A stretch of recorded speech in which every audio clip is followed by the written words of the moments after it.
Yaşamak kanalından bugün yine farklı bir konuyla, farklı bir video ile karşınızdayız. Kızımız Özge, ben Özge, o Öz, kaptanız ve şimdi bugün ne yapıyoruz? Bugün aslında size denediğimiz bir çapayı anlatacağız. Çapamızı deneyeceğiz ve çapamızı. Önce Eriştelik'te, sonra Kumlukalan'da, Kekova'dayız. Şimdi hadi çapa atmaya. Evet, çapa atmaya. Hadi gidiyoruz o zaman. Kalk.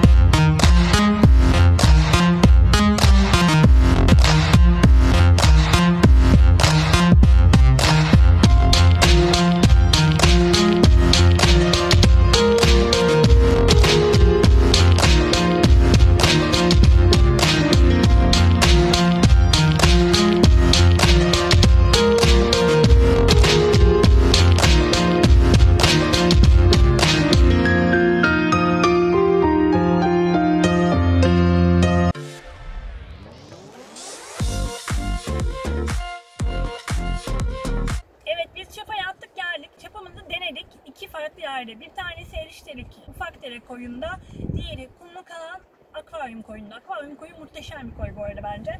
Evet, şimdi Öz, deneyimlerimizi aktaralım bence. Evet, fırdanüsü çok güzel vardı ve fırdanüsü niye çok güzel? Bir anlatır mısın tane tane? Genelde insanlar benim çapam ters geliyor, düzeltmek zorunda kalıyorum, bilmem ne gibi şikayetlerde bulunuyorlar.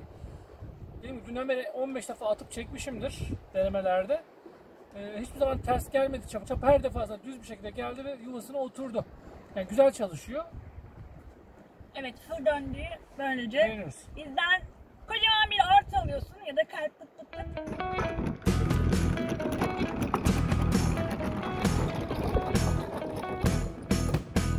Şu an 6 metre derinliği 28. Buradan 3 metreyi çıkarıyoruz. 25 metre. Attık çapamızı. Motorum hafif tornistan'da. Şimdi gidip öndeki tepkiye bakacağım. Bugün de Kumlukalan'da bir deneme yapıyoruz. Evet, şu an çapa gergin.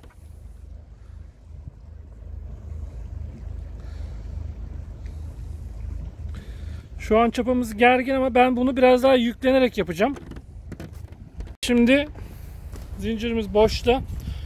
Çünkü Vetke marka Bosa kancamızı da taktık.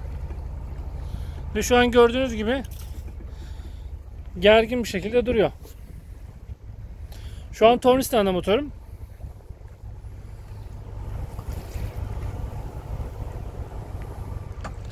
Çapamız Özlem'in olduğu yerde. Şurada bir yerde, evet. Şu an biraz daha güç vereceğim, değil mi? Şu an zaten çapam gergin. Yani bu sanırım 20 knotlara falan denk geliyor. 20 knot bir rüzgarda şu an sıkıntı yok. Evet, motorlar böyle. Tornistan'da. Kerterizm burası.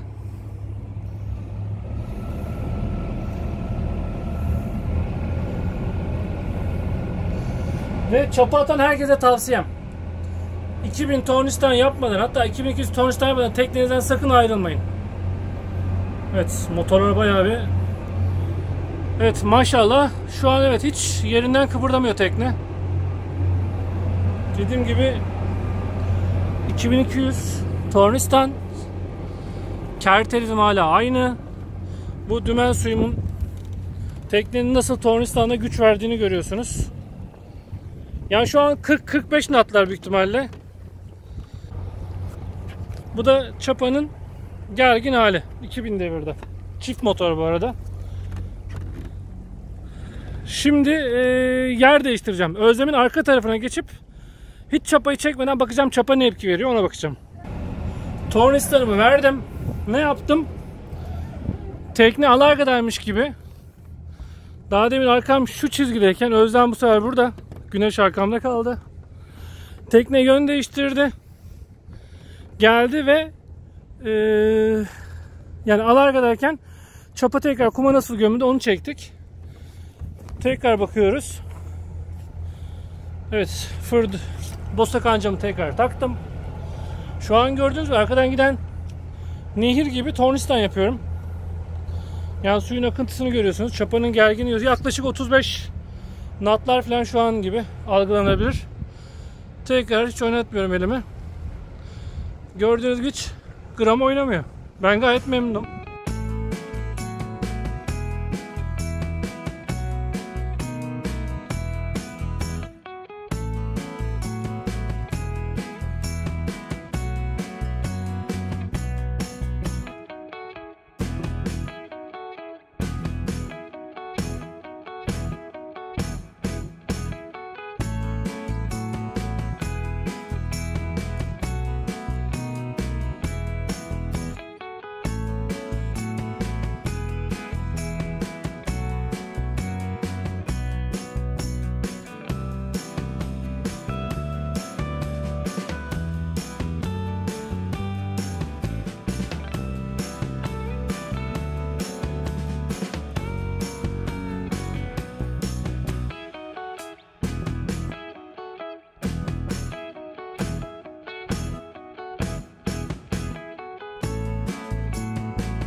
Sonra eriştelik bölge var.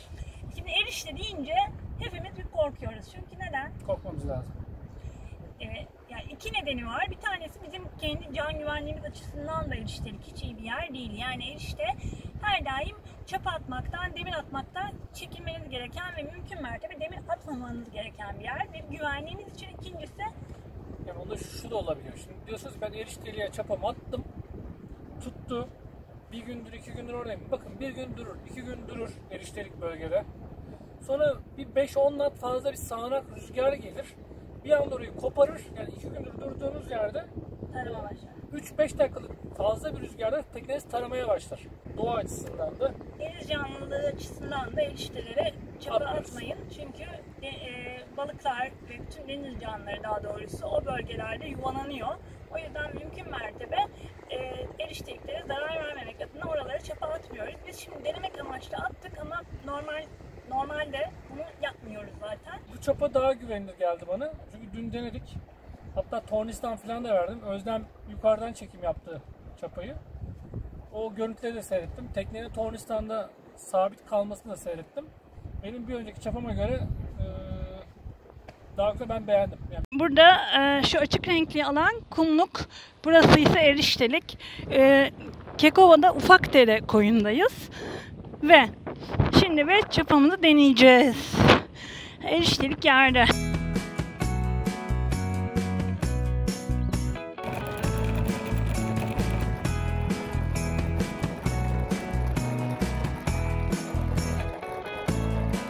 Evet arkadaşlar, bayağı bir eriştelik bir yer bulduk. Wet çapamızı atacağız. 9 metre bir derinliğimiz var. Şimdi 9 metre ama her çapa atana şunu söyleyeyim ben. İlk 2,5 metreyi saymayın. Çünkü çapanın oradan denize ulaşma mesafesi ve çapanın yere yatma mesafesi 3 metre gibi. Yani 8 metrede ben anca 11 metreye gittiğimde çapam yere değmiş olacak. Atıp hemen tornistan yapmayın. Çapayı yere serin. Şu an burada bayağı bir rüzgar var. Ben rüzgarın etkisiyle sermeye başlıyorum. Evet, şu an çapa yere değdi. 15 knot gibi sağanaklarımız var burada. Alanım kısıtlı olduğu için de fazla ileri geri yapamıyorum. Evet, şu an sığ zaten. Azıcık derinliği görebiliyoruz. Eğer çapa tutarsa normalde teknenin kafayı rüzgara doğru dönmesi gerekiyor. Bakalım şu an dönecek mi?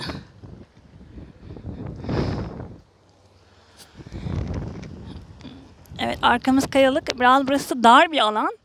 Ve bugün rüzgarlı bir gün. O yüzden de böyle dar alanda kısa paslaşmalar şeklinde deneme yapıyoruz. Ve evet, şu an çapa direniyor tutmak için.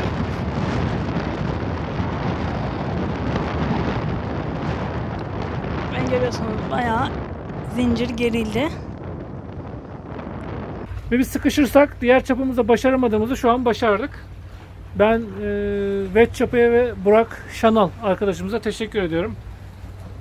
Evet, 5.1 metre hala yerimizdeyiz. Yani şuradan da bakabilirsiniz. İlk görüntüyü çektiğim yerdeyim hala. Bir de çıkıyor. Kerteriz alıyorum.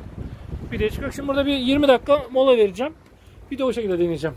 Tabii motor çalışır vaziyette. Bayağı rüzgar biniyor. Çapa bayağı gerildi. Zincir bayağı gerildi. Evet, şu açık renk yer kumluk alan. Koyu renk yer eriştelik alan. Ve şu an tekne gayet güzel bir şekilde eriştelik alanda tutmuş vaziyette.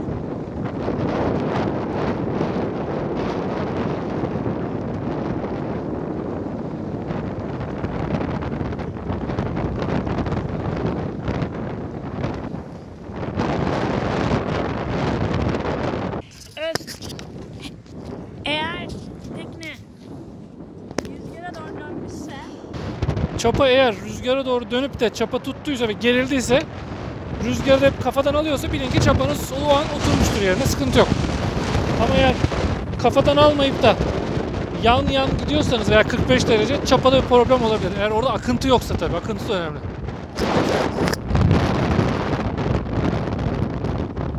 şu an çapa denemesi için dalacağım. Kilometre kısmı tabii ki yine bende.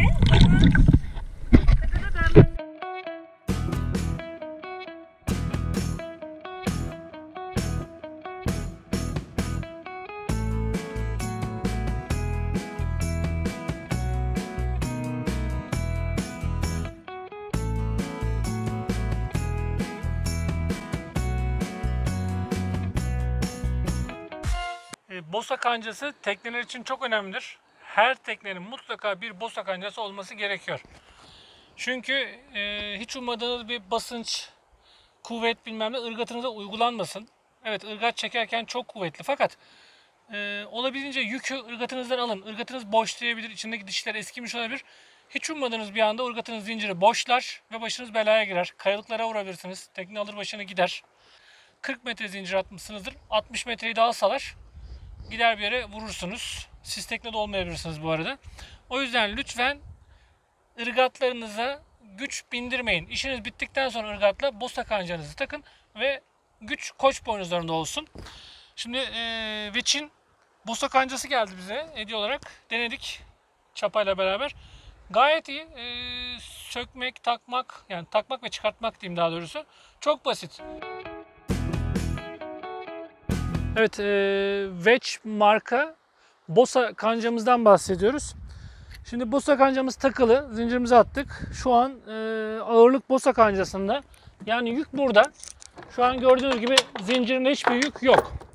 Şimdi bunu çıkartmak çok basit. İki tane yöntem var. Birisi, hiç kendinizi yormazsınız. Gidersiniz motorunuzun ırgatını çalıştırırsınız. Motorunuz bir 30 santim yukarı çektiğiniz zaman boşladık mı kendini bırakır. Ya da ya gerek yok, ben hemen burada bunu halledeyim, burayı nete yapayım, arkaya gideyim, ırgatımı çekip yoluma devam edeyim derseniz de şu hareketi yapıyorsunuz.